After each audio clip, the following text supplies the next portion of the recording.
She was the symbol of American innocence, the literal face of 99 and 44 out of 100% purity. Her wholesome image cradling a baby, printed on millions of detergent boxes across the nation. And in a single flash, she became the most scandalous woman in the world, the star of a hardcore film that shattered every taboo, forced a national product recall, and became the front-page embodiment of a culture at war with itself. Her name was Marilyn Chambers. How did the girl who represented the absolute purity of the American dream become the queen who detonated it? How did the Ivory Snow Girl become the face of a revolution that would, in the end, consume her? Her fall was inevitable. She was crushed between two worlds that could never be reconciled. The world of ivory snow innocence she represented, and the world of cultural chaos she was about to ignite. You have to grasp the seismic, disorienting, and utterly chaotic atmosphere of the early 1970s. This was not the 1960s of flower power and idealistic communes. This was the hangover. This was the me decade, as Tom Wolfe would call it, a period of profound cynicism and self-exploration. The Vietnam War was dragging on, a bloody televised quagmire that had fractured the nation. The idealistic leaders of the 60s, Kennedy, King, were gone, assassinated. In their place, we had Watergate, a slow-motion constitutional crisis that confirmed every paranoid suspicion Americans had about their government. The air was thick with mistrust. The old institutions, the old moral codes, the old certainties, they were all crumbling, and no one was quite sure what was supposed to replace them. Into this vacuum of authority, this crisis of meaning, exploded the era of free love. But what did that revolution actually look like? It wasn't just a political movement, it was a commercial one. For decades, American private life had been governed by a suffocating, if often violated, code of public decency. In Hollywood, the Hays Code, which had for 30 years prohibited everything from excessive kissing to any depiction of moral perversion, had finally collapsed in 1968. It was replaced by the MPAA rating system, which didn't ban content so much as categorize it. Suddenly, major studios could release films like Midnight Cowboy, 1969, a grim, emotionally raw story of a male prostitute, and not only get it released, but win the Academy Award for Best Picture. European art house films, which had long been more liberal with nudity, found massive American audiences. I Am Curious, a 1967 Swedish film with explicit scenes of intimacy, became a massive box office hit in the U.S. in 1969 after its import ban was overturned, sparking nationwide debates about censorship in art. The floodgates hadn't just opened, they had been blown off their hinges. This cultural shift created a permission structure. The human form and intimate passion were no longer confined to back-alley stag films or men's interest magazines hidden under mattresses. They were becoming fashionable. In 1969, a daring off-Broadway revue called Oh, Calcutta premiered, featuring its cast performing sketches completely in the nude. It wasn't a dirty show. It was reviewed by mainstream critics who debated its artistic merits. Playboy magazine, once a symbol of countercultural male rebellion, was by the early 70s a mainstream cultural institution, its interviews as famous as its centerfolds. Literature, too, was pushing boundaries. Books like The Sensuous Woman by Jay, 1969, and Everything You Always Wanted to Know About Sex, 1969, became runaway bestsellers, treating sex not as a moral or procreative act, but as a technical skill to be mastered, a source of personal recreational pleasure. But the most dramatic, most visible, and most profitable explosion was happening in film. The underground 8mm stag film industry was evolving. Producers, sensing a massive untapped market and a newly permissive legal environment, began making 35mm feature-length films with plots, characters, and production values. They were still, by any measure, hardcore pornography, but they were being made to be shown in public. And in 1972, a single grainy, poorly made film shot in 6 days in Miami for about $25,000 changed everything. That film was Deep Throat. It's impossible to overstate the impact of Deep Throat. It wasn't just a porn film, it was a cultural phenomenon. Its plot, centered on a woman who discovers her clitoris is located in her throat, was absurd, but its timing was perfect. It premiered in a small theater in New York City, and against all odds, it became a hit. But not just with the usual raincoat crowd. The media, fascinated by this new permissiveness, began to report on it. The New York Times reviewed it, celebrities, Jackie Onassis, Frank Sinatra, Warren Beatty, Truman Capote were rumored to be attending screenings. It became a thing to do, a cocktail party conversation piece. Have you seen it? The film grossed, by some estimates, over $600 million, making it one of the most profitable films, pound for pound, of all time. This was the birth of Porno Chic. For a brief, bizarre window of time, roughly 1972 to 1974, it became fashionable, even intellectual, in certain circles to discuss pornography as a new art form, as a final taboo being broken. It felt to some like the last battlefield of the revolution of desire. But this chic veneer was just that, a veneer. And beneath it, a brutal new industry was being forged, an industry built on the very contradictions of the era. This industry was emerging from the shadows, from the world of organized crime and clandestine operations, and it was now, thanks to Deep Throat, flush with unimaginable amounts of cash. It was a gold rush, and like all gold rushes, it was lawless, dangerous, and built on the exploitation of a disposable workforce.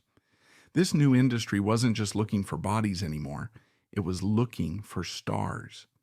Deep Throat had made its lead actress, Linda Lovelace, a household name. The industry realized that the key to crossing over, to achieving that mainstream legitimacy, was to create personalities. They needed faces that the public could recognize, desire, and, most importantly, talk about. They needed someone who could blend that girl next door appeal with this new, shocking explicitness. They were hunting for an icon who could bridge the gap between innocence and vice, someone who could make the forbidden seem approachable, even desirable. And then there were the Mitchell brothers. Artie and Jim Mitchell were not your typical Hollywood producers.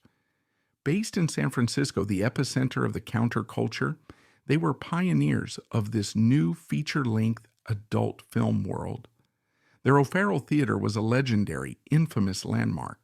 They were part artists, part capitalists, part libertines, and part thugs. They saw themselves as revolutionaries of free love, challenging the puritanical laws of the land. They were also shrewd businessmen who understood the power of a good story, both on screen and off. They understood that the narrative of the performer was just as important as the performance itself. They had already made a splash, but they were looking for their deep throat, their own cultural sensation that would launch them into the stratosphere. Before the scandal, before the neon-lit theaters, before the name Marilyn Chambers was ever spoken, there was a girl, a real person, made of flesh and blood, hopes and dreams, and a specific kind of American innocence that seems almost extinct today. To understand the explosion, you must first understand the ingredients. You have to understand the girl who was placed on the altar of a cultural revolution and the profound, almost tragic ambition that led her there. Her name was Marilyn Ann Taylor, and the story of her early life is not one of deviance or rebellion. It's a story of conformity, of wanting, and of being the perfect, shining product of her time, a time that was about to betray her. She was born on April 22nd, 1952, in Providence, Rhode Island. This date is important. She was a true post-war baby boomer, born into the wealthiest, most optimistic, and, on the surface, most morally rigid nation on earth. 1952 was the height of the Eisenhower era, a time of unprecedented prosperity, suburban expansion, and a national obsession with the nuclear family. It was the America of Leave It to Beaver and Father Knows Best. But Providence wasn't a sleepy new suburb. It was an old, industrial, deeply Catholic East Coast city, a place with history, grit, and a strong sense of traditional values. Marilyn grew up in a stable, middle-class family. Her father was a salesman, a classic figure of post-war American capitalism, and her mother was a homemaker, the domestic anchor that societal ideals were built around. The values in the Taylor household would have been standard for the era. Work hard, be polite, mind your appearance, go to church, and, for a pretty girl like Marilyn, the ultimate goal was to make a good match, to marry a respectable man and start a family of her own. Even her name seemed to be a prophecy. Marilyn.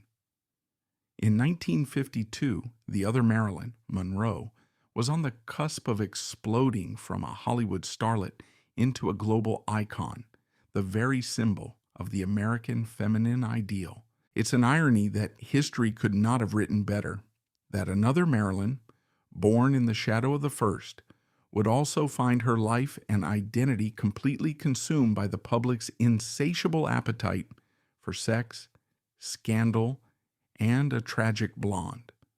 But for now, she was just Marilyn Taylor, and by all accounts, she was the ideal child of her time. Friends and family from those early years describe her with a consistent set of words: vibrant, ambitious, and disarmingly innocent. This combination is the key to her entire story. She wasn't just a passive, pretty face. She was vibrant, full of life, a performer from a young age. She had an energy that drew people in. And she was ambitious. She wanted something more than a quiet life in Providence. In the 1960s, for a young woman from a working-class background, ambition had very few, very specific, and very visible outlets. You could be a star, you could be a model, or you could marry a millionaire. Marilyn, it seemed, wanted to be a star. And then there was that fatal flaw: disarmingly innocent. This wasn't a feigned purity or a calculated naivete. It was, by all accounts, a genuine lack of guile. She was an optimist. She believed what people told her. She believed in the American dream. She believed that if you were pretty and talented and you worked hard, the world would open its doors for you. She was not equipped with the cynicism, the armor that a person needs to navigate the world of show business. She was, in essence, all accelerator and no brakes. While the rest of her generation was becoming radicalized by the seismic shifts of the era, while the summer of love was unfolding in San Francisco, while students were protesting the Vietnam War, while the counterculture was questioning every single rule, Marilyn Taylor was living a completely parallel and far more conventional 1960s experience. In high school, at North Providence High, she was the epitome of the all-American girl. She was a cheerleader. Think about that symbol for a moment. The cheerleader is the apex of the high school social structure, the embodiment of school spirit, wholesome beauty, and popular conformity. She is the girl every other girl wants to be, and the girl every boy wants to date.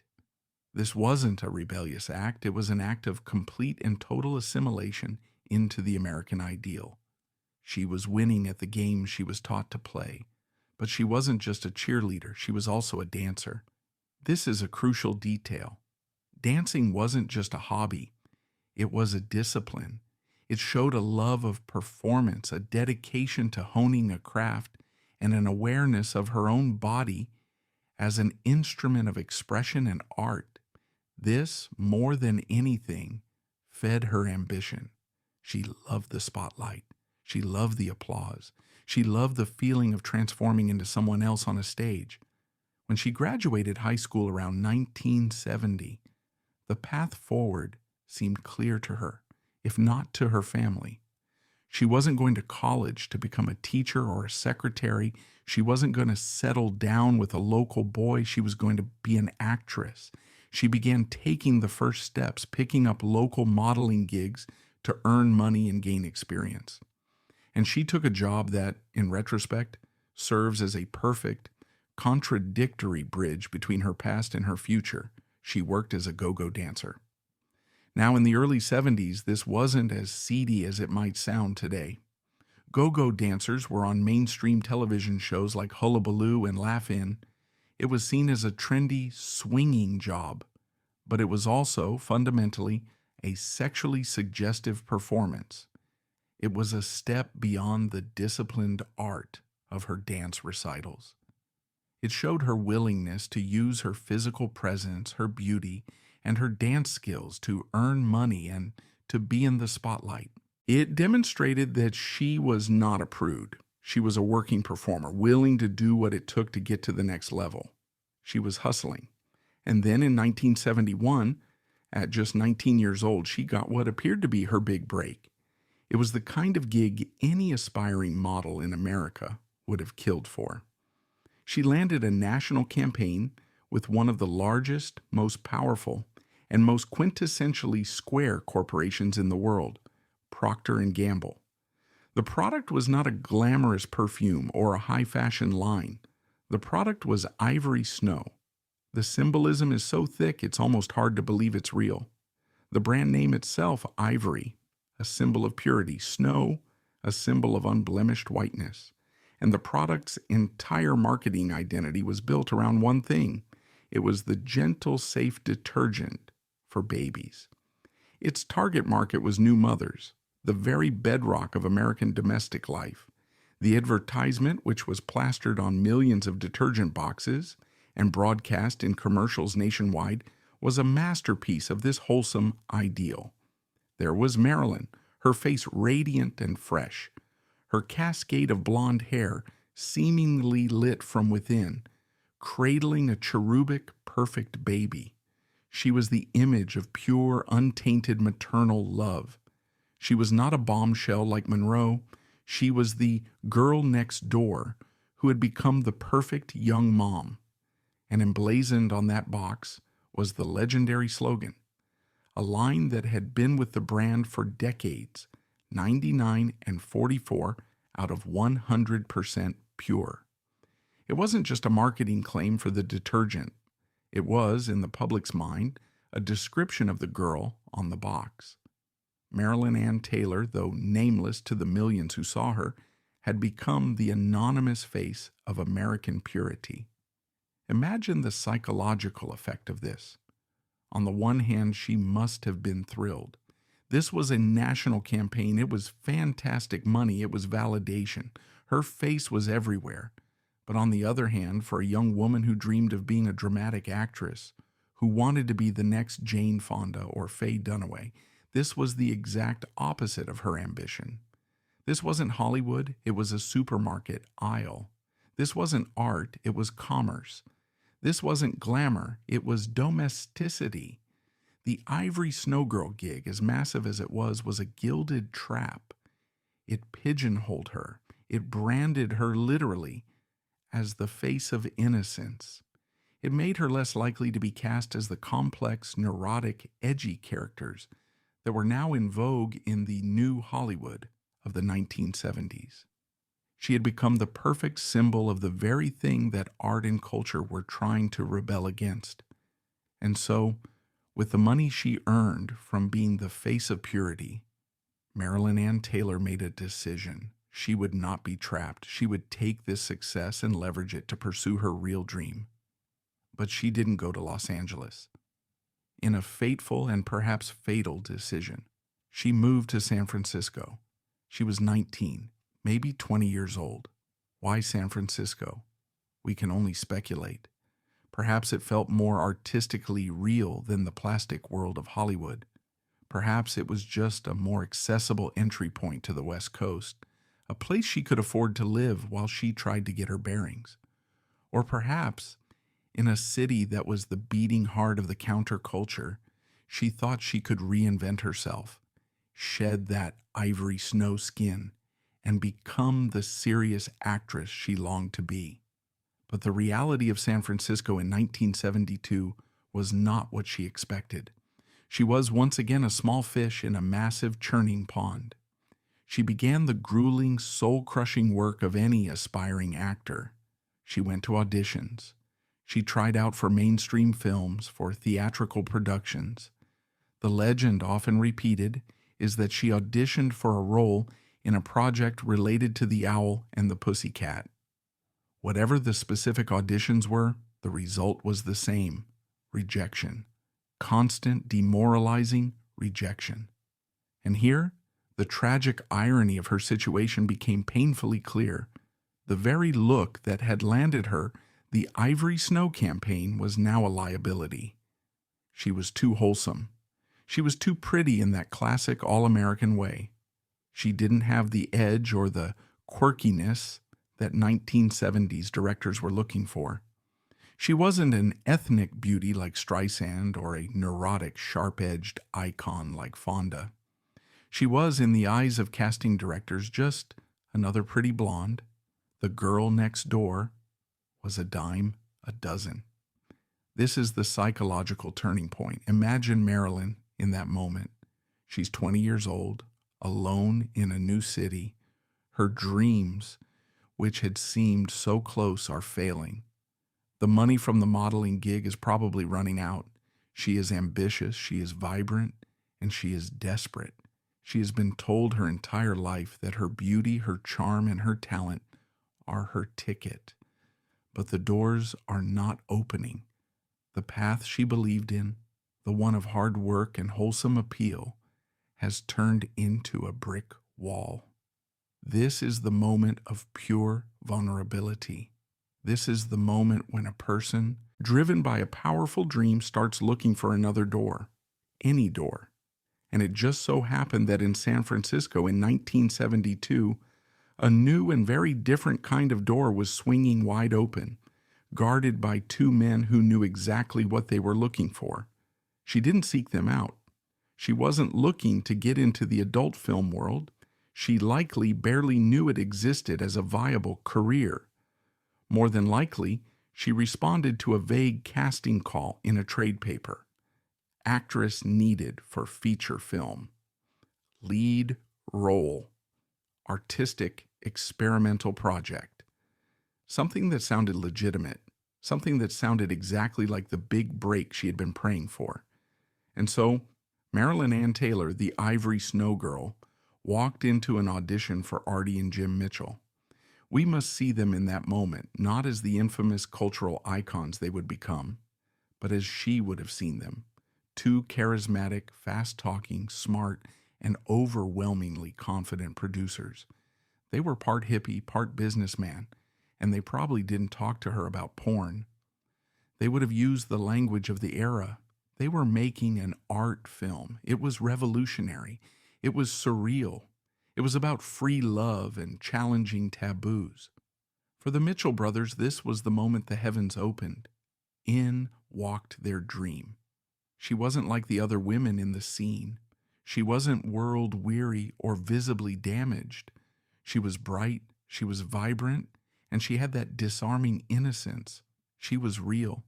And then at some point during the process, they must have discovered her secret. Maybe she mentioned it. Maybe they recognized her. She was the Ivory Snow Girl. The potential for a scandal, a publicity stunt of such epic proportions, must have exploded in their minds. This was not just a new actress. This was a story. This was the culture war embodied in a single person. They could take 99 and 44 out of 100% pure America and on camera shatter it. It was the ultimate Porno Chic crossover. They offered her the lead role, her an unknown, her who had been rejected by everyone else. They told her she would be a star. They told her this was her big break. And what about the content? Here is where her innocence becomes a tool used against her. She and others would later claim she didn't fully understand what she was agreeing to, that the explicit nature of the film was not fully explained, or that she was pressured into it. Whether she was a naive victim or a semi-willing participant blinded by ambition is a debate that has followed her ever since. The truth most likely lies in that desperate gray area in between. She wanted to be an actress, and these were the first people to tell her yes. There was one last piece of business, her name. Marilyn Ann Taylor was too plain, too girl next door. She needed a star name. They decided she would keep Marilyn. It was, after all, a perfect name for a star, already loaded with tragic history and undeniable allure. And for a surname, they landed on Chambers. It sounded strong, sophisticated, perhaps a bit mysterious. A chamber of secrets. And so, in that office, Marilyn Ann Taylor, the cheerleader from Providence, the face of American purity, made her choice. She signed the contract. She shed her old name, her old identity, and her past. She made a deal, not for money. She was paid appallingly little for the film, but for a chance at fame. She was convinced that this was the first step on a long ladder, that this art film would get her noticed, and that she could then finally cross over into the legitimate Hollywood she so craved. She had no idea that this was not the first step.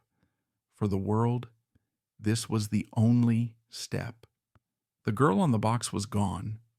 Marilyn Chambers was about to be born, not in a spotlight, but in an inferno. The set of Behind the Green Door was not a Hollywood set. It was not unionized. There were no trailers, no craft services, no army of technicians ensuring perfect lighting. It was filmed inside the Mitchell Brothers O'Farrell Theater in San Francisco, a working adult theater, and it had all the grit, chaos, and raw, nervous energy that came with it.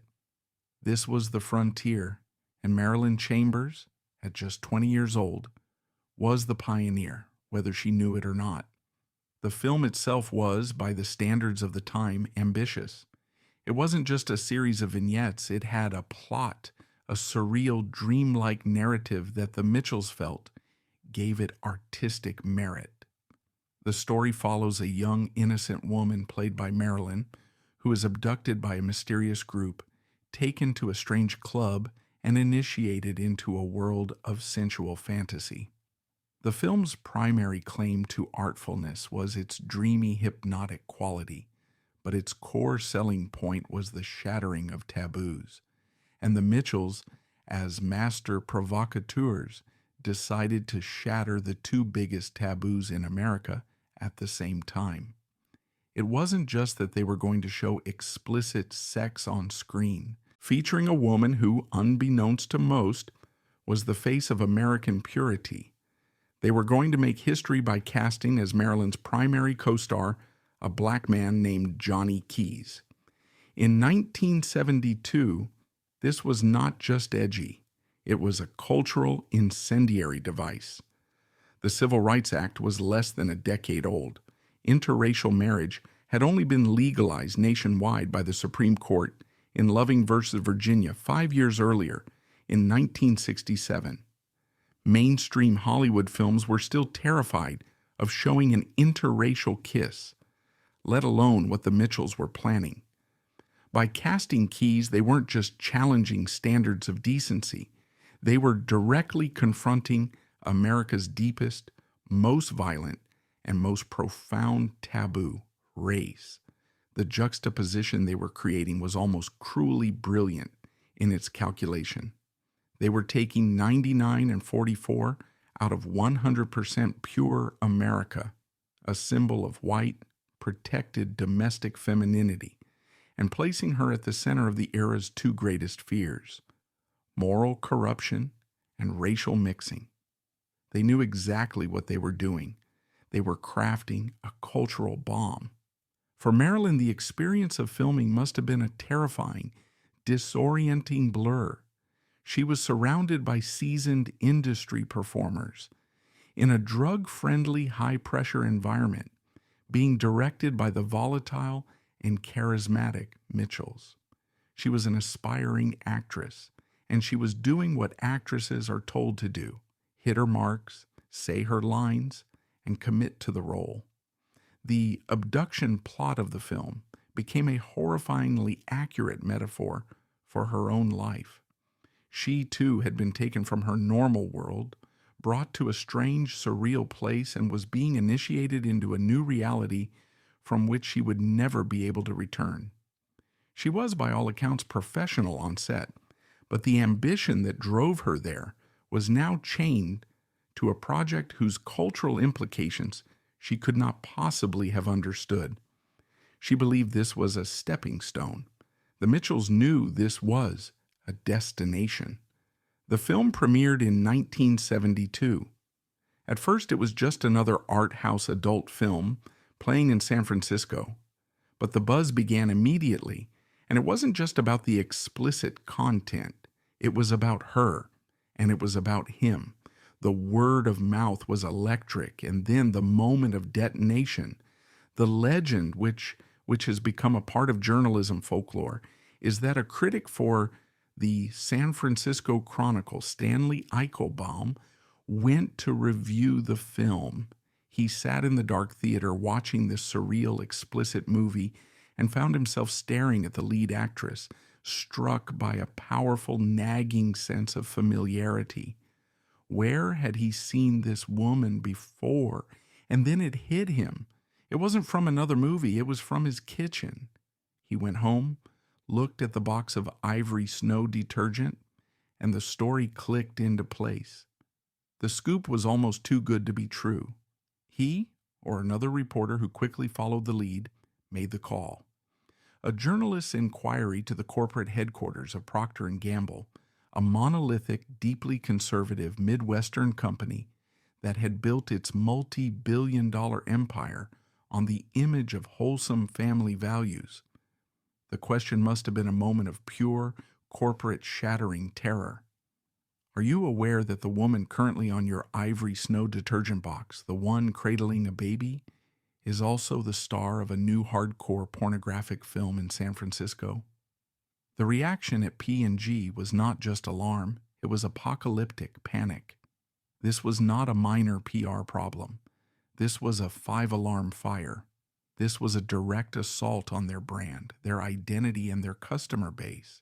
They weren't just selling soap, they were selling purity.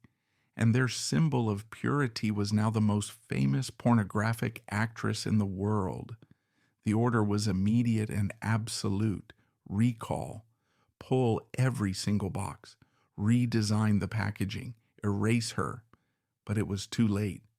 The cat wasn't just out of the bag. It was on the front page of every newspaper in America. The story was irresistible. It was the ultimate man bites dog headline, a perfect crystalline symbol of the culture war. Ivory Snow Girl is porn queen. For Marilyn Chambers, life turned upside down overnight. She was no longer Marilyn Ann Taylor, the struggling actress. She was, in an instant, the most notorious woman in the United States. She wasn't just famous, she was infamous. And the media descended. She was invited on talk shows, interviewed by major magazines. And here, a new side of her emerged. She wasn't shy, she wasn't apologetic. She was articulate, defiant, and she embraced the narrative that was handed to her. She became a spokesperson for the revolution of intimacy. She talked about liberating the body, about artistic expression, about challenging the hypocrisy of a puritanical nation. She was charismatic, she was beautiful, and she was scandalous. She was, in short, a superstar. The fame she had craved her entire life had finally arrived, delivered by a thunderbolt of scandal. She leaned into it. This was, after all, her moment. If the world was going to brand her, she was going to own that brand. In 1974, she accepted the offer she had previously declined from Hugh Hefner. She posed for Playboy, not as a hopeful Playmate of the Month, but as a celebrity pictorial. The resulting layout was a sensation, further cementing her status as the crossover icon, the woman who was comfortable in both the seedy theaters of the Mitchell brothers and the sophisticated velvet-roped world of the Playboy Mansion. She was, for a time, the undisputed queen of porn. She went on to star in other blockbuster adult films, most notably Insatiable in 1980, which, like Deep Throat and Behind the Green Door, became one of the defining films of the Golden Age. She was a box office draw. She toured the country as an exotic dancer, her name on the marquee guaranteeing sold-out crowds. She released music singles trying to leverage her fame into other channels. She was hobnobbing with celebrities, artists, and intellectuals, all of whom wanted to meet the famous Ivory Snow Girl, the woman who had dared to cross the ultimate line. It was a dizzying, intoxicating whirlwind of money, fame, and applause. She was, it seemed, on top of the world, a trailblazer who had shattered the glass ceiling between adult entertainment and mainstream celebrity. But the entire time, that original dream, the one that had driven her from Providence to San Francisco, still burned inside her. She wanted to be a legitimate actress. She still saw her current career as a detour, a very loud, very profitable detour, but a detour nonetheless. She believed with the same powerful optimism that had defined her youth that she could still cross over, that this level of fame would finally force Hollywood to take her seriously. And then, in 1977, the call came. It was the one she'd been waiting for. It wasn't from a schlock producer. It wasn't for a cheap exploitation flick. It was from David Cronenberg. Today we know Cronenberg as a visionary master of body horror, an auteur of critical acclaim. In 1977, he was a young, subversive Canadian filmmaker, but one with a powerful artistic vision. He was casting his new horror film, Rabid, and he wanted Marilyn Chambers for the lead role. This was it. This was the bridge. This was her. Rabid, her monster's ball, the role that would legitimize her. But Cronenberg's casting was in itself a profoundly subversive act. He hadn't cast her in spite of her past. He had cast her because of it. The film's plot was a terrifying, perfect metaphor for her entire public identity. Marilyn played Rose, a woman who, after a motorcycle accident and experimental plastic surgery, develops a grotesque phallic stinger in her armpit. This new appendage needs to feed on human blood, and in doing so, she turns her victims into mindless, violent, rabid zombies, spreading a plague of uncontrollable primitive desire. Cronenberg, with genius-level insight, had cast the ultimate symbol of corrupted purity to play a character who was literally, physically, a vector of infectious. She was patient zero of a plague of lust. It was a stunning piece of metaphorical casting, and to her infinite credit, Marilyn gave it her all. She moved to Montreal for the grueling shoot in the dead of winter. She was, by all accounts, a consummate professional. She was dedicated, she was talented, and she delivered a raw, powerful, and utterly believable performance. She proved, beyond a shadow of a doubt, that she could act. She could carry a mainstream, legitimate film. The film was released, and it became a cult classic. It was reviewed by mainstream critics. It played in legitimate theaters. And Marilyn Chambers, the actress, had, for a moment, arrived. This should have been her turning point. This should have been the moment Hollywood producers said, wow, she can really act. Let's cast her in that new drama. But that is not what happened. The Rabbit experiment, as artistically successful as it was, backfired in the most tragic way. It didn't erase her brand, it reinforced it. Hollywood executives didn't see an actress, they saw Marilyn Chambers, the porn star, in a horror movie. The stunt of her casting overshadowed the performance itself. It proved she was too symbolic. She was a living, breathing metaphor, but she wasn't, in their eyes, a person they could cast as a lawyer or a girlfriend in a romantic comedy. She was a novelty. She was a punchline. She was stuck. The mainstream doors, which she had pushed open a tiny crack with Rabid, slammed shut, and this time they locked. And here, the true agonizing nature of her curse became clear. The adult industry, which she had tried to leave, was waiting for her with open arms. And not only were they welcoming, they were offering more money than ever before. Her mainstream notoriety from Rabid and the ongoing Ivory Snow scandal had made her an even bigger draw. She was now in a golden cage, a prison of her own fame. She faced a devastating choice. She could fight for years in mainstream Hollywood, struggling for tiny mainstream bit parts, taking a massive pay cut, and enduring constant rejection, or she could return to the adult world, be treated like a queen, and make millions of dollars. It was an impossible choice. The golden era was a trap. The crossover stardom she had achieved wasn't a bridge. It was a one-way street that had simply led to a more glamorous, more expensive, and more isolated part of the same world she was trying to escape. Every attempt she made to diversify, the music career, the dance tours, wasn't seen as an artist expanding her range.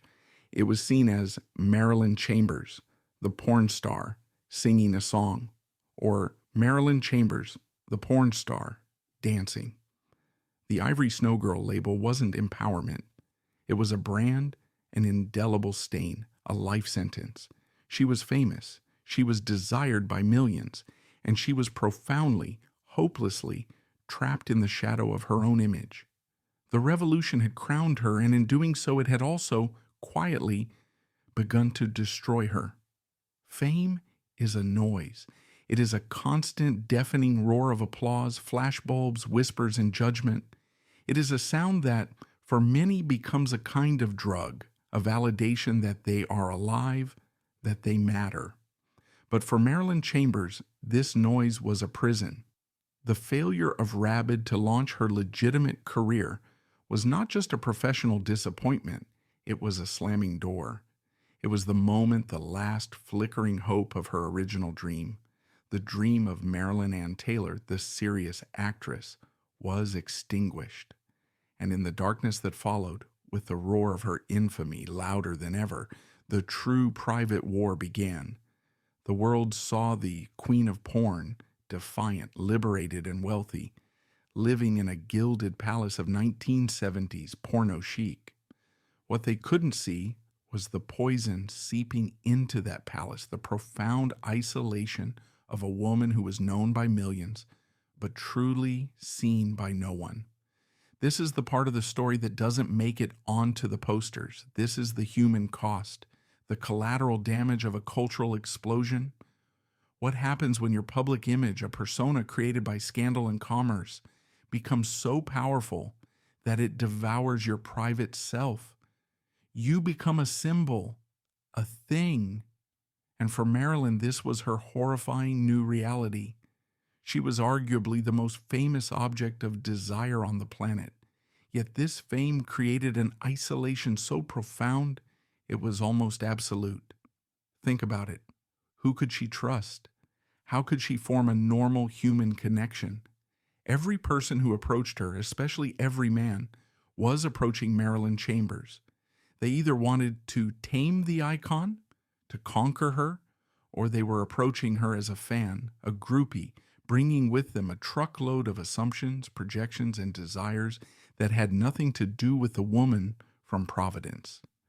Conversely, any decent man, the kind of stable, normal partner her family might have wished for, was likely terrified of her or repulsed by the circus that surrounded her. She was trapped in a no-man's land of her own celebrity, too famous to be normal and too scandalous to be legitimate. Into this psychological vacuum stepped a man, and in a decision that is so perfectly, tragically symbolic it feels scripted, she didn't just fall for a man. She fell for the one man in America who was perhaps more emblematic of the industry's dark underbelly than anyone else. His name was Chuck Traynor. To understand the sheer catastrophic weight of this, we must understand who Chuck Traynor was. He was not just a manager. He was the man who had discovered, married, and, by her own later, terrified to death accounts, brutalized Linda Lovelace, the star of Deep Throat. By 1975, when Marilyn Chambers married him, Lovelace's story was already beginning to curdle. The whispers of abuse, of coercion, of his Svengali-like iron-fisted control were circulating. Linda Lovelace was already on her path to becoming a born-again Christian, and the adult industry's most famous victim, claiming Deep Throat was made at the point of a gun. And this is the man Marilyn Chambers chose, not just as a manager, but as a husband. Why? The question is so vast it's almost impossible to answer, but we must try to understand the psychology. Was it a calculated business move? Traynor was a master manipulator, but he was also a master publicist. He knew how to build a star. Perhaps Marilyn, feeling her career plateauing and her Hollywood dreams dashed, saw him as the one person who could protect her within the industry she was now trapped in. He was, in a sense, the biggest, meanest dog in the yard, and in a world full of sharks. Perhaps she felt she needed a shark of her own, or was it something more tragically familiar? A fixer fantasy? Did she see this notorious controlling man and believe with that same disarming innocence that had led her to the Mitchell brothers, that her love, her vibrancy, could save him? Or was it, most chillingly, a simple, terrifying case of a predator sensing vulnerability? Did Traynor, having lost control of his first cash cow, Linda Lovelace, simply target the next biggest star, Marilyn Chambers, and find a woman so isolated and so desperate for a perceived strong man that she was easy prey? The truth is likely a toxic combination of all three. Their marriage, which lasted from 1975 to 1985, a full critical decade spanning her absolute peak of fame, was, by many reports, a disaster. This was not a partnership of equals. This was a merger, and Chuck Traynor was the CEO. He took over her management, her bookings, her finances, and just as he had with Lovelace, he didn't help her escape the adult industry. He pushed her deeper into it. He was the ultimate gatekeeper, the jailer who not only locked the cell, but convinced the prisoner he was her only protector. Reports from their inner circle describe a relationship fraught with control, manipulation, and, according to some, physical violence. He was, in essence, the human embodiment of her gilded cage. She had fled the purity of mainstream America only to find herself in a relationship that replicated the industry's worst, most exploitative, and most controlling dynamics right in her own home. The liberation she symbolized to the world was a cruel joke. In her private life, she was, by many accounts, anything but free. This suffocating high-pressure existence, a public demanding Marilyn Chambers 24/7, a husband who was also her boss and controller and the ghost of her own dead dreams, created a perfect storm. And in that storm, she found a shelter, the same shelter countless trapped souls have found before and since: self-medication, the isolation, the judgment, the pressure to perform, the shame of being branded, and the potential trauma of her marriage. It was too much to be borne by a conscious mind day in and day out. The 1980s, the era she was now entering, was not the golden age of the 70s. Porno Chic was dead. The AIDS crisis was beginning to cast a long, terrified shadow over the very concept of free love. The political climate had shifted with the rise of Ronald Reagan and the moral majority. The adult industry, once seen as chic, was now being driven back underground, rebranded as a source of disease and moral decay. And Marilyn was its queen. She was no longer a revolutionary. She was a pariah, and she was battling severe addictions. Cocaine, the fuel of the 1980s, was likely a constant companion. It was the go-fast drug that would have allowed her to keep up the grueling schedule of public appearances, film shoots, and dance tours to paint on the Marilyn Chambers smile when Marilyn Taylor was dying inside. But reports also point to something darker: heroin. Cocaine is a party drug. Heroin is a disappear drug. It is a warm, velvety blanket of oblivion. It is the choice of someone who doesn't want to just feel good. They want to not feel at all. The woman who had once been 99 and 44 out of 100% pure was now in a fight for her life against a physical and psychological dependency that threatened to consume her. And, as it always does, the private struggle became public. On March 14, 1985, in Las Vegas, the facade shattered completely. Marilyn Chambers was arrested not for some rebellious anti-establishment act, but for the grimly predictable charge of driving under the influence of cocaine. She was also found to be in possession of heroin paraphernalia. The mugshot was a brutal epilogue to the Ivory Snow ads. The queen of porn was now in the public's mind a junkie. It was the next predictable and most humiliating chapter in the fallen angel narrative. The media, which had once celebrated her as a shocking symbol, now reported on her with a kind of gleeful, moralistic, "I told you so" tone. The arrest was a rock bottom. It was the same year her toxic marriage to trainer finally ended. She was 33 years old, divorced from her abuser, publicly humiliated, and facing a brutal addiction. She did what any survivor does. She tried to fight back. She entered rehab in 1985. She tried to get clean. She tried to rebuild. But the machine she was in was relentless. And she had another, more practical problem: money. This is the great paradox of Marilyn Chambers.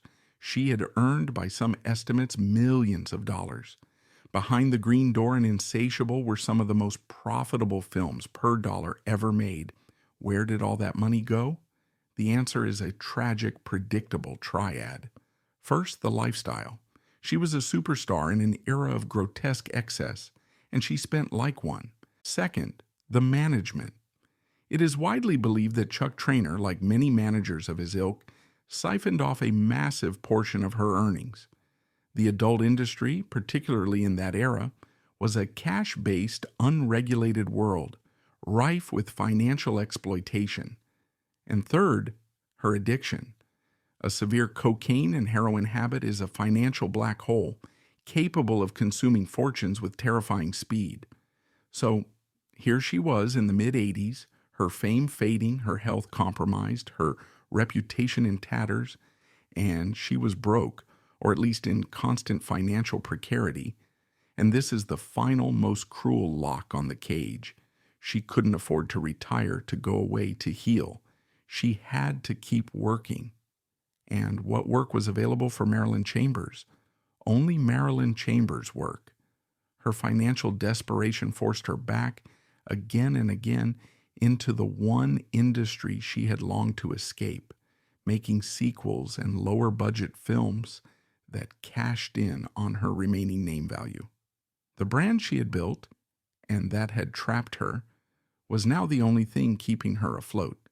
She would marry again a third time to a man named Tom Taylor, but this, too, would end in divorce.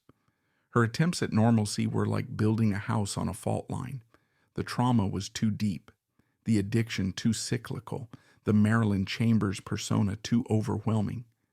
Even her later attempts at relevance were tinged with this deep, chaotic tragedy. In 2004, she made headlines again, this time for a bizarre, almost surreal, vice presidential run on the Libertarian Personal Choice Party ticket. It was a satirical, nonsensical bid, a political cartoon, but look deeper. It was profoundly, deeply sad. The only way for Marilyn Chambers to get mainstream media attention, the only way for her to be in the legitimate spotlight, was to be a punchline. She had to participate in her own caricature, to be laughed at, just to be seen at all. This was the private reality. The public saw a goddess of liberation who had, perhaps, partied a little too hard.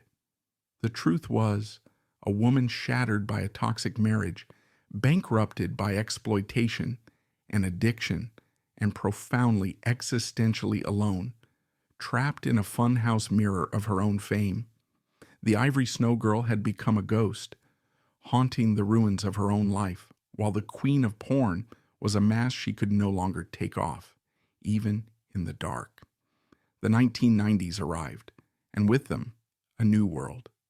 The Berlin Wall fell, the Soviet Union collapsed, and a new technology, the internet, was beginning to weave itself into the fabric of daily life.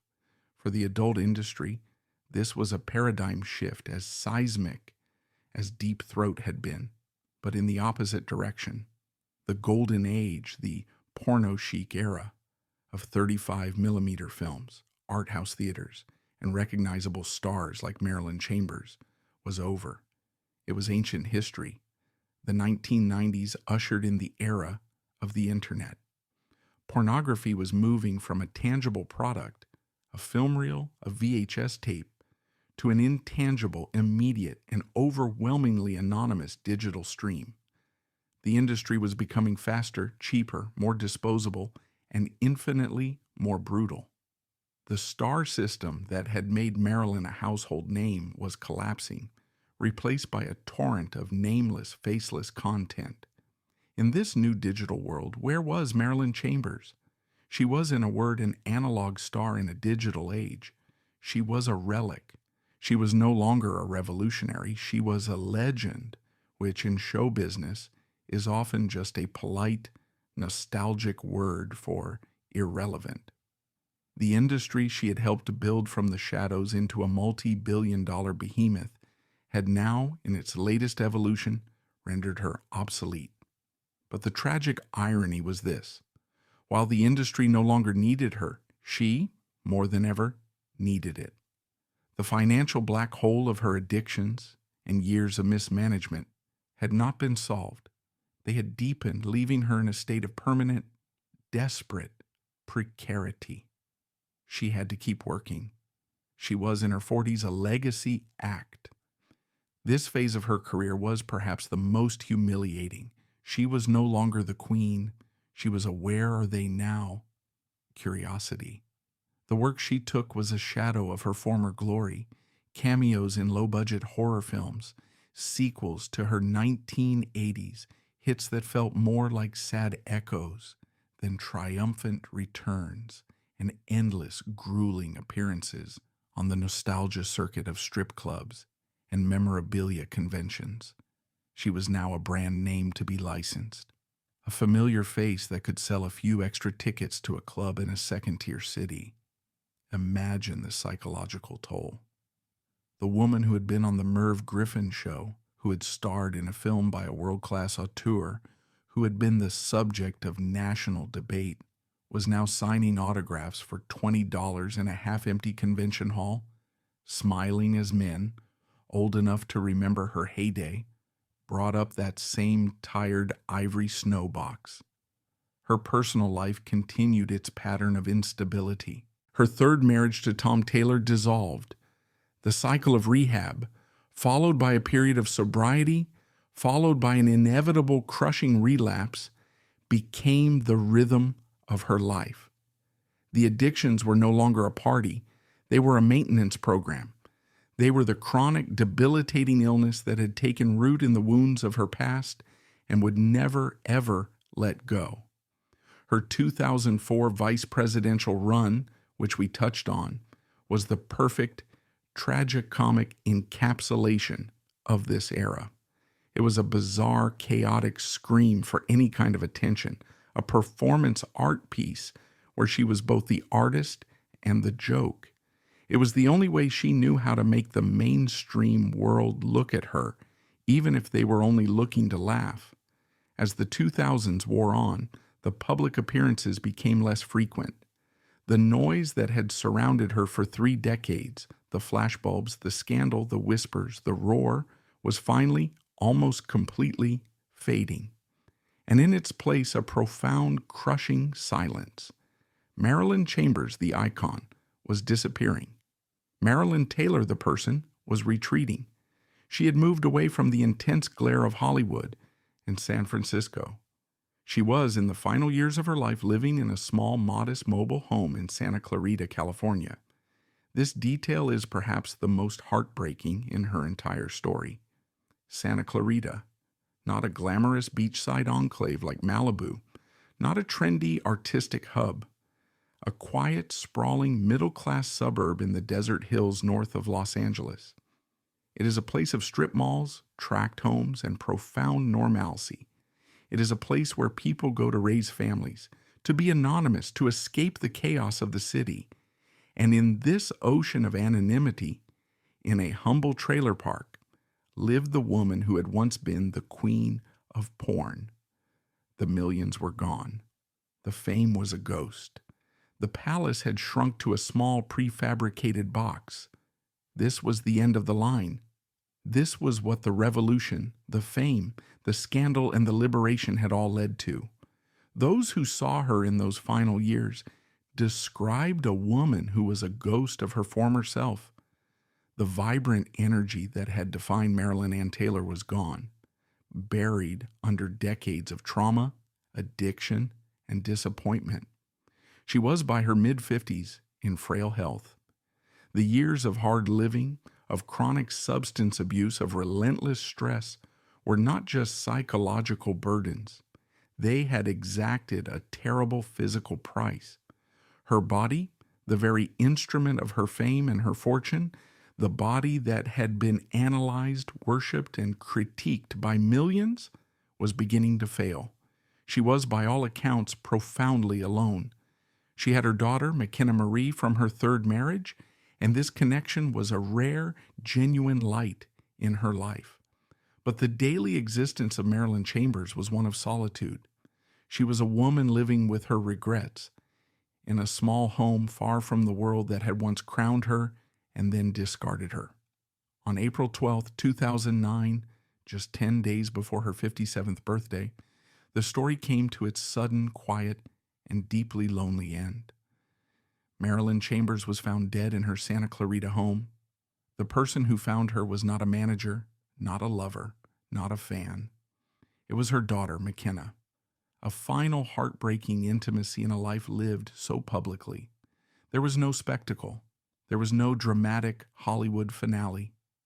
Just a silent, solitary passing in a quiet suburban trailer. The world, of course, braced for the inevitable headline, overdose. It was the ending everyone had written for her decades ago. It was the last predictable beat in the tragic porn star narrative. But the truth, as revealed by the Los Angeles County coroner, was almost more tragic in its mundane, brutal physicality. The cause of death was not an overdose, it was natural causes. Specifically, a cerebral hemorrhage, a brain aneurysm, and heart disease. Her body had simply given out. It had broken. After 35 years of being under a siege of stress, chemicals, and relentless pressure, her cardiovascular system, her very wiring, had collapsed. The coroner's report noted, almost as an aside, that years of substance abuse were a significant contributing factor to her weakened state. But it was not the event that killed her. It wasn't a dramatic act of self-destruction. It was a slow, cumulative, and inevitable system failure. It was a death of exhaustion. The media, of course, ran the story. For 48 hours, her name was in the headlines again. And every single headline, every obituary, every news report led with the same reductive, inescapable phrase, Marilyn Chambers, Ivory Snow Girl turned porn star, dead at 56. Her entire complex, painful, ambitious life, her dreams of being an actress, her role as a cultural symbol, her private battles, her motherhood, her survival, was reduced in her death as in her life to that one simplistic, inescapable brand. The prophecy of the girl next door gone wrong was complete. The purity had been corrupted. The fame had been exploited. And the end was exactly as the narrative demanded, alone, forgotten, and ultimately a tragic footnote. The revolution was over, and it had at last claimed its queen. But Marilyn's life had ended. Her myth was just being born. When the news of her death broke on that April morning in 2009, the media machine did not mourn a mother or a daughter or a human being. It simply restarted the press. The obituaries were not reflections on a life. They were reruns of a scandal that was nearly 40 years old. Every headline, every news ticker, every breathless report screamed the same reductive epitaph: Ivory Snow Girl turned porn star, dead. Even in the silence of death, she was not allowed to be Marilyn Taylor. She was forced one last time into the costume of Marilyn Chambers. Her death was not just the end of a life, it was the closing of a book on an entire contradictory and deeply hypocritical era. She became and remains the quintessential tragic symbol of the dark side of the 1970s revolution of desire. This was a movement that was packaged and sold to the masses as liberation, freedom, and empowerment, particularly for women. It was a promise of a new world where intimacy could be open, honest, and free from shame. And yet Marilyn Chambers' life serves as a brutal, agonizing case study of that promise's profound failure. It reveals the paper-thin line between liberation and exploitation. It shows how, in a patriarchal capitalist society, freedom for women is so often just a new, more marketable, and more insidious form of cage.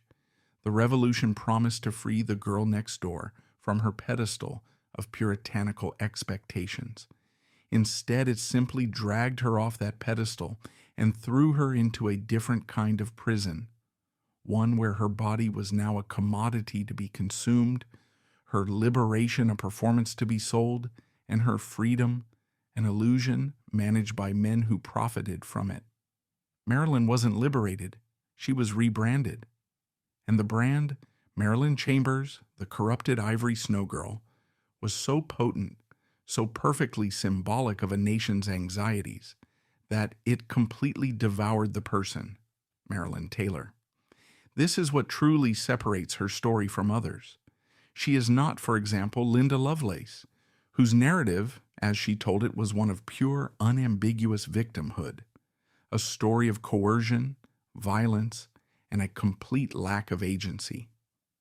Marilyn's story is, in many ways, more complex and therefore more devastating.